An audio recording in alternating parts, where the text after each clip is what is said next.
Dahil sa kanyang mga kontrobersyal at madalas ay palyadong mga desisyon para sa bansa, ay kinababahala na ng isang doktor at dating opisyal ng pamahalaan ang mental condition ni Bongbong Marcos Jr. Narito balita ni Ina Martel.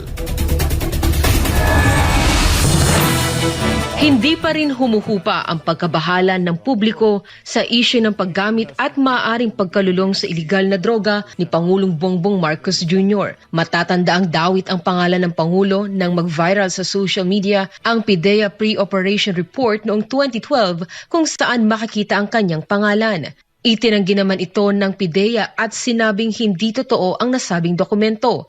Pero lumantad ang dating PIDEA agent na si Jonathan Morales at pinatotohanan ang report. Sabay sabi na siya nga mismo ang umako sa nasabing pre-operation report. Nagsagawa ang Senado ng pagdinig kaugnay dito sa pangunguna ni Senator Ronald Bato de la Rosa. Mismong si de la Rosa ay naniniwala na totoo ang dokumento, ngunit nang magpalit ng liderato ang Senado, hindi na muling nasundan ang nasabing pagdinig. Sa press conference ng KOJC nitong Huwebes, muling nabuhay ang issue ng posibleng paggamit ng iligal na droga ni Marcos dahil sa mga questionable nitong mga desisyon. Ayon sa dating opisyal ng PCOO na si Dr. Lorraine Badoy, nakababahala na ang ganitong gawain ng Pangulo. As a doctor, I'm really worried about the mental condition of this president.